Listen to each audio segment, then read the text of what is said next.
And we are back with the Dark Side of the Ring review for David Schultz and the slap heard around the world. Peanut Gallery, did you know about this slap coming into this episode? Nope. Okay. I loved this episode. It was a good episode. It absolutely was. So let's do at least a brief summarization of what this incident is and why it was so significant. So what happened is a wrestler, he slapped a reporter who is John Stossel. Right. This is not just a regular reporter. This is, at the time, which was the 80s, like the reporter. Like it would be like someone slapping Anderson Cooper. Right. Or slapping Alex Jones or something like that. Right. And what he was doing at the time was he was working on a project where he was kind of exposing wrestling as a simulated sport. And this was in 1984, so kayfabe was still very much alive, and David Schultz... There was no way to get information saying otherwise, so many people still thought that wrestling was an actual sport. Right, I think it was like 60% of people still thought that it was an actual sport. Right.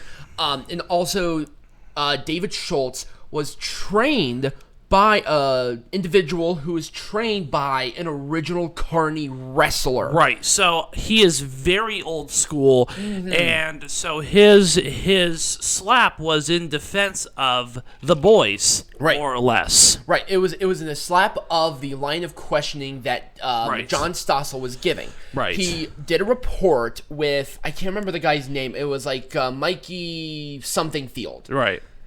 He did a thing where he showed a couple of moves on how it was done. It was like the first big exposure of professional wrestling as a kayfabe sport. Right. And huge. I mean, back in this time, kayfabe is still like, boom. Right. Vince McMahon, because this was still WWF. Right. He wants David Schultz, who, very traditional guy, to talk to the reporter, knowing what Dave Schultz's reputation was that Vince McMahon knew, but John Stossel did not. Right. Because David Schultz was and still is a very old school guy, and at the time he was representing the boys, the culture of professional wrestling, and John Stossel was trying to expose it for what it really was. So he's saying, is wrestling fake? And he gets two slaps. Boom, and then boom, where he was knocked down. I think he was, like, severely hurt as well. I think it blew out his eardrums. Right. Like, these were not fun little tickles. These were, like, man slaps right to the ear. And so John Stossel then sued the WWF. Yep. And the WWF, I don't know what the result of it was, but eventually, I think they settled out of court. Yeah, I think they did. But, yeah, and what happened with him was not John Stossel, the other guy, David Schultz, was then he kind of got blacklisted almost. Right, because, like I said, this was not just any reporter, this was the reporter. Right. So it was a huge thing, and before we even continue, we are going to be doing a Pro Wrestling Zone covering other instances of reporters versus wrestlers. But of course, with the time constraints we're under and all the stuff that's been happening over the past few weeks, we just didn't have time to do that. Right, we'll do that in a different episode. But so I was aware that there was a lot of controversy, but I wasn't aware that this was kind of the incident that kind of sparked that whole thing. Yeah, and I think it's cool. I was so excited about this one because I knew exactly what happened. Right. And I knew the significance of this slap. Yeah. The other one is that David Schultz, he was basically fired from the WWE. He was fired from the WWF. Where he was working with Hogan at the time as well. He was He thought of him saying he was getting to that main event picture. Well, almost. Hogan brought him in to work with him at the time. So it was David Schultz and Hulk Hogan for the heavyweight champion because David Schultz was that very gritty guy where Hogan was like the American hero. Right. So, he was a very good promo, Right. a decent wrestler. Like, he was actually a good wrestler. Yeah. And then, he was just kind of blackballed. He kind of had a career, I think, in Japan for a while. Yeah, he was in Japan for a while, but it wasn't really, as much in the spot. He didn't get as much from the experiences he wanted. Right. So with that context in mind, let's talk about the actual presentation of this episode of Dark Side of the Ring. It was pretty good. It was pretty well presented. I think they got all the characters that they needed. Yep. This wasn't one of those ones where, the only clip they had of Hogan speaking was he had already talked about it on the Stone Cold Steve Austin podcast. Right. So they had a clip from the Steve Austin podcast, because obviously I don't think that Hogan would be too privy to want to appear on Vice about this. It really just depends. They've gone all the characters I think that they needed in order to make this episode work. I can't believe they got Stossel. Yeah. That was weird. Yeah, that was the most surprising thing is they got Stossel. They got him to actually appear and talk about it. That was one of those things where you weren't sure if they were actually going to get him. Right. David Schultz. They got obviously David Schultz, who was very open and transparent about the whole situation, what happened, which I appreciated, and it kind of gives me more credence to. Right. I think he probably shouldn't have slapped him. Let's at least put it that way. But I think at least protecting the kayfabe portion of it, I think he was in the right. They got Mikey whatever Field in there as well. They actually got him, which was big.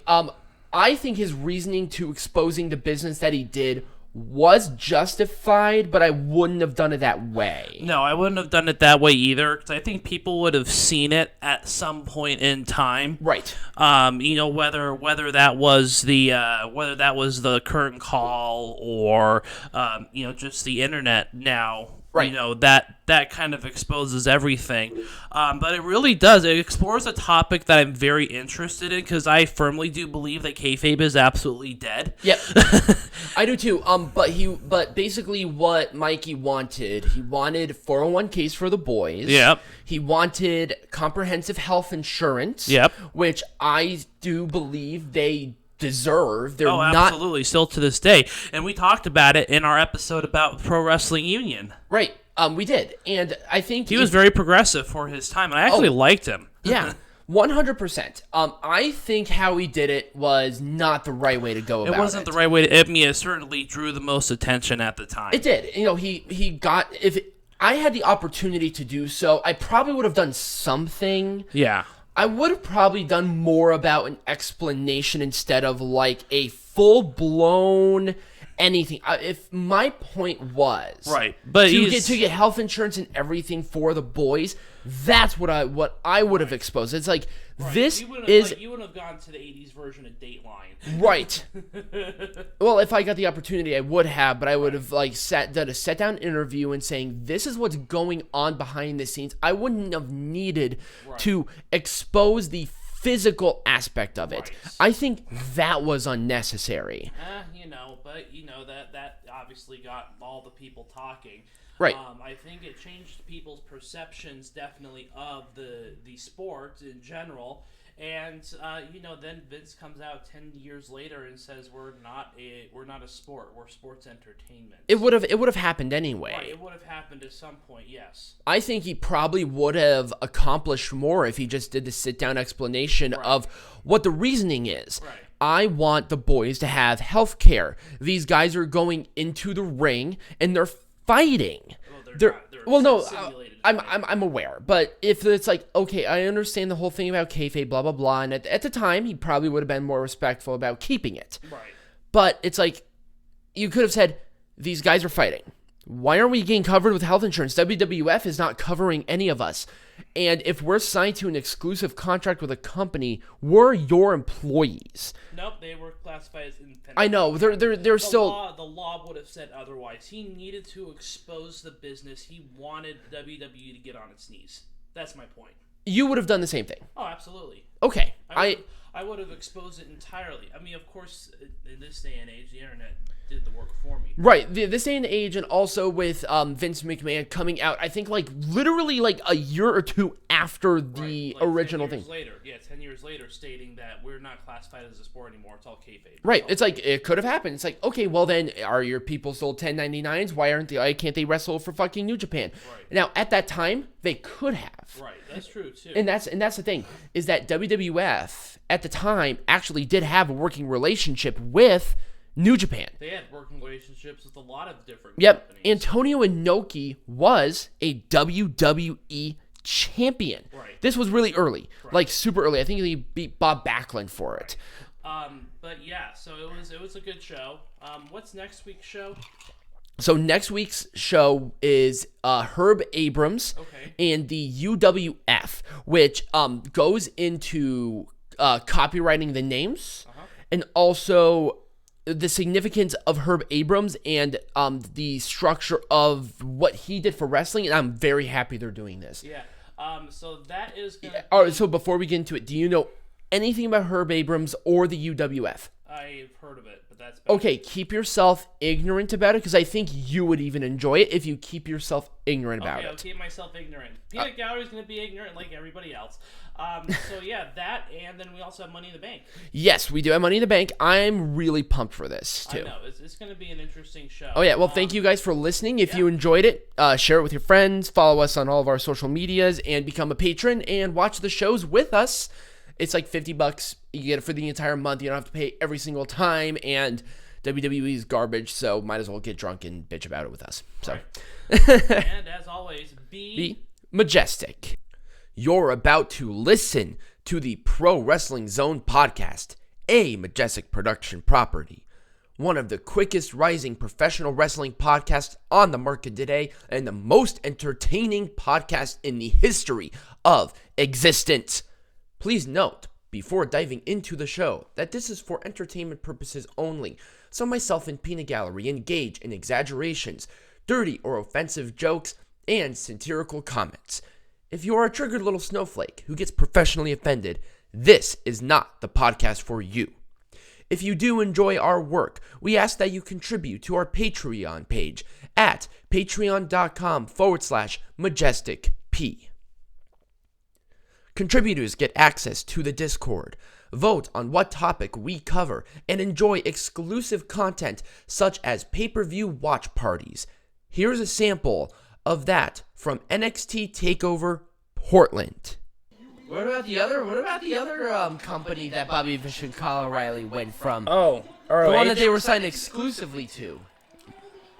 Oh, Ring of Honor? Oh, no. Oh, that's going to be a lot of fun. Oh, my God.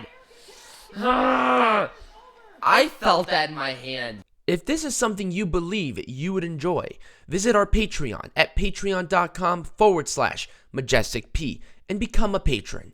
This ensures that we continue to entertain you for years to come. Without further ado, sit back and enjoy the show.